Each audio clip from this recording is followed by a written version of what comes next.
What up guys, Miguel here from Yugatech, and the HONOR X7b, a recent addition to HONOR's lineup and the successor to last year's HONOR X7a, just recently hit stores in the Philippines at a starting price of 8,999 pesos across all of HONOR's online stores and positioned as an entry-level device. Let's find out how far that 9K can go.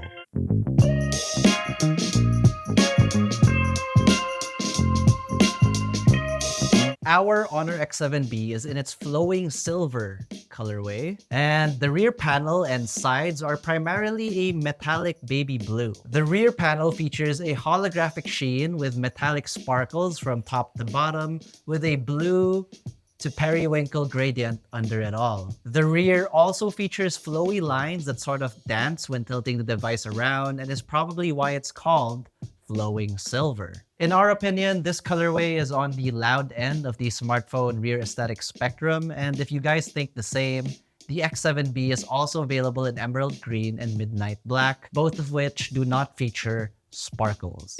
While we're here at the rear, it also features HONOR branding on the lower left and a 108 megapixel highlight right below the main triple camera system inside two very circular housings. Found on the left side is the dual nano SIM card tray. The second slot is of the hybrid variety, which means users may sacrifice a second SIM to utilize a micro SD card for expandable storage. Situated on the right side are the volume rocker and power button that also doubles as a side-mounted capacitive fingerprint sensor. We also noticed a lot more wobble than we're used to from these buttons.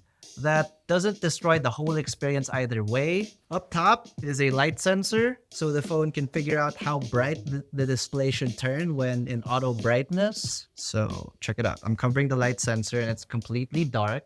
But when I flash a bright light onto the sensor, it will quickly brighten up just like that. And apart from the light sensor, we also get a noise cancelling microphone for loudspeaker calls. At the bottom is where we can find a 3.5mm audio jack, the primary mic for calls, a USB Type-C port for charging and wired data transfers, and a speaker grill that houses one out of two stereo speakers. The other one is situated in the call earpiece within the top bezel of the display, above the in-display selfie camera, or punch hole camera. So all in all, for design, it's pretty solid considering how much the device costs, and it's a good improvement from entry-level devices of 2019. Those wobbly side buttons, though, aren't the most reassuring, but for the most part, it's still quite the solid brick to one day use as a projectile to throw at somebody who's done you wrong. The HONOR X7b does not feature an IP rating, so I wouldn't wash this in the sink if I were you. It does, however, feature a nice enough 6.8-inch Full HD Plus IPS TFT LCD panel that features a 90Hz refresh rate with a peak brightness of 850 nits, which was the minimum flagship standard 5 years ago. We shouldn't let the marketed 1000 plus nits of peak brightness we see in more expensive phones today make us think 850 nits is not bright. Although, we could assume that all these higher and higher peak brightnesses could be for longevity when factoring in display brightness degradation, but that in itself could be something for another video. All I'm saying is 850 nits is still pretty bright, and that means that the HONOR X7b's display is viewable under direct sunlight. If you know of last year's HONOR X7a, you may have noticed the selfie camera is of the punch hole variety now, compared to the dewdrop one from last year. Along with this, the display is bigger and the bezels around it have shrunken, which totally gives end users a more immersive viewing experience. Contrast is also good for an IPS panel, but if you really wanted an AMOLED one at practically the same resolution, you could just add a few thousand pesos more and get something else. The problem I'm noticing with the displays from this general price range is that there always seems to be some sort of sharpness issue, most noticeable when playing stuff on YouTube at a low resolution, which is super evident when comparing it to something more expensive at the same resolution, which again doesn't really break the experience as a whole for most people just wanting to purchase a phone in the first place. but I noticed it.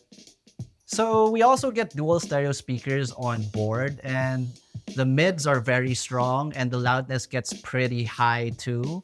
We don't get a lot of points for clarity, and it does sound kinda canny if you ask me. But I have watched a bunch of videos on this device, and if you aren't switching between phones a lot, end users most likely won't notice this much either. For biometrics, it does not feature an in-display scanner, but we're keeping this part here anyways because it does have face unlock under the display. So, yay. Those of you who care about my opinions know that I'm not a fan of optical face unlocking options because we know there are more secure standards for this security feature, but for this phone, I need it. Don't get me wrong. There isn't anything wrong with the side-mounted fingerprint scanner. But for lefties like myself, these side-mounted fingerprint scanners on the right side of devices can sort of be. Think about it for a minute. Right-handed users with a right side mounted scanner would most likely use their thumbs to unlock the phone like I just did. Whereas when I'm using my left hand, I need to use my index finger, which can be hit or miss, as you can see. When constantly reminding myself to use my right hand to pick up the phone and unlock it with my thumb, the scanner's recognition, as you already saw, was flawless. Although I'm still not a fan of those wobbly buttons. For optics, the HONOR X7b features a 108 megapixel main sensor as the headliner of its triple camera system. This sensor gets paired up with a 5 megapixel ultra-wide camera and an additional 2 megapixel depth sensor. And here at the front is an 8 megapixel selfie camera. Most of our sample shots taken with the 108 megapixel sensor are still passable within today's social media standards. It's 2024, by the way, if you're watching this from the future. The camera app gives users a ton of modes to play with. We get the usual portrait mode made for its namesake, but additionally, we get a dedicated aperture mode to mess with the depth of field when the subjects aren't people. And apart from the standard photo and video modes, it also features a pro mode for manual control, super macro, dual video, and high res mode to name most. Checking out more of our sample shots, I'm sure you guys can already tell that the ultra-wide sensor really isn't where it's at here, but for the most part, photos taken with the HONOR X7b come off fairly accurate in color reproduction, but lean towards a cooler tone with good vibrancy and well-saturated colors. The ultra-wide sensor suffers from a lot of noise in average to dim-lit lighting conditions, so much so that sometimes when switching from 1x to 0.6x, it feels like I'm taking a photo or shooting videos with a 2012 webcam. For video, we can shoot at a max resolution of 1080p or Full HD at 30 frames per second with both the front and back cameras. Interestingly, only when shooting at HD or 720p, users get access to a 21:9 aspect ratio for video recording. In general, photos taken with the main sensor are still good enough for social media posting. I mean, in general, all photos are somewhat good enough for social media posting depending on the post. So I guess, photos taken with the main sensor will always look better than its own ultra-wide sensor in all conditions. And in this case, it's kinda super obvious. The ultra-wide sensor is nice to have compared to none at all, but could be greatly improved with the next iterations. Video quality isn't anything to write home about, but should still be suitable for video calls either way. Out of the box, the HONOR X7b runs on Magic OS 7.2 based on Android 13. Magic OS is a good interface that offers users a bunch of customization options in iOS-like fashion. Well, to be honest, a lot of operating systems are becoming very iOS-like nowadays, except for maybe stock Android. Of course, my favorite things about the interface are the accessibility shortcuts. And with Magic OS, it seems we can't really set one to quickly access the camera without turning on the screen. The power button can only be used to activate Google Assistant, and double pressing the volume button only turns on or off the flashlight. So, see? Again, it only works when it's locked. That shortcut in particular really begs the question, why couldn't I remap that to quickly activate the camera when instead of the flashlight. UI animations do look optimized, especially when setting the screen's refresh rate to 90 Hz, but when set to dynamic, or basically like an auto switch mode for the dynamic refresh rates between 60 and 90, we can see the stutters and animations running at a lower frame rate, especially noticeable when unlocking the device. Yes, this is a nitpick, but I'm pretty sure adjusting the aggressiveness of dynamically switching between the frame rates can be solved with software optimization. So yeah, it is still a very usable experience, and if you don't have the same preferential woes as I just mentioned, you'll be just fine. Plus, users can rest assured that Honor has stipulated that devices like the HONOR X7b are promised quarterly security updates and usually commits to 2 years of software and security patches.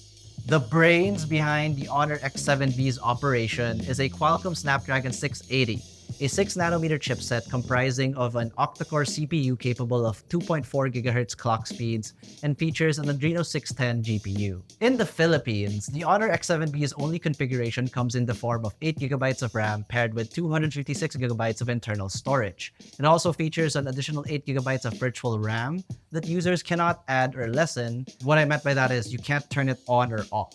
Basic tasks like transferring files wired or wirelessly were really a non-issue here, but don't expect 1-second installs from this entry-level device. Running productivity apps like Google Docs and Sheets is a breeze, with no major lags using split-screen views or floating windows. But when it comes to gaming, the experience can be a little lackluster, especially for the Genshin and Honkai fanatics. Technically, Genshin Impact can run on almost any device of today, but its performance on said devices can really differ.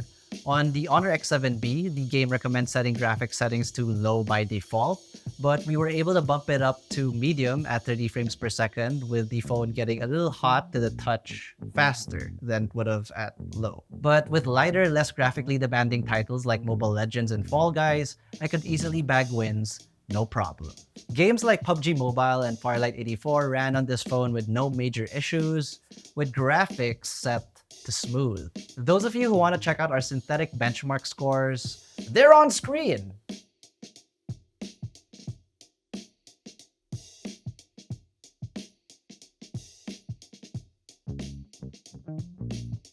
A more standout feature from the HONOR X7b is its massive 6,000 mAh lithium polymer battery with support for 35-watt HONOR Supercharge, which allowed us to charge this device from 8% to 100% in about an hour. In PCMark's 3.0 battery test, our unit garnered a result of 15 hours and 13 minutes, which does seem crazy for something less than 10K. All this points to a good battery life from the handset, and in real-world use, it did show. HONOR's essential hardware choices paired with the huge battery allows it to last 1.5 days with my use, allowing me to charge from a low percentage by evening of the second day. I personally haven't been gaming on my phone much nowadays unless it's for Block Blast, which really isn't a hardware-intensive game in the first place, and I didn't really use Waze much during my testing with the HONOR X7b because I've already memorized my route to and from the office by heart at this point. For connectivity options, the HONOR X7b does not feature 5G since the Snapdragon 680 is a 4G chipset, which means for mobile data, it only goes up to LTE. And of course, it features the usual dual-band Wi-Fi, Bluetooth 5.0, NFC, and GPS standards, providing seamless access to general online services and navigation. Call quality was also pretty good on the HONOR X7b, so no major issues in terms of like taking calls, making calls, sending and receiving text messages. It's all fine on this device. All right, so we already know the HONOR X7b is priced at 8,999 pesos for its only configuration at 8 plus 8 gigabytes of memory and 256 gigabytes of internal storage. So the question remains, How far did the 9,000 pesos go? Well, the Honor X7b offers exceptional value for budget-conscious consumers. It gets an impressive battery life and IPS display with good contrast and a usable camera system. It stands out as a compelling choice in the entry-level segment, whether for just the phone essentials, video or music consumption, or casual photography. And the number one reason you should consider the Honor X7b is because it delivers a satisfying experience without breaking the bank. So, what do you guys think of the Honor X7b? Is this entry-level smartphone from Honor something you guys are considering? And did you guys find this video helpful for that purchasing decision? Let us know in the comment section below. And if you guys have any more thoughts on the Honor X7b, be sure to leave a comment for those too. But if you enjoyed this video or found it informative or fun, be sure to smack that like button, subscribe to our YouTube channel, and hit that bell icon so you get notified of our future uploads. Be sure to visit uvtech.com and follow us on our socials. That is Facebook, Instagram, TikTok, and X for the latest tech news and reviews. Once again, this has been Miguel, and this has been the Honor X7b, and I will see you in the next one. Cheers.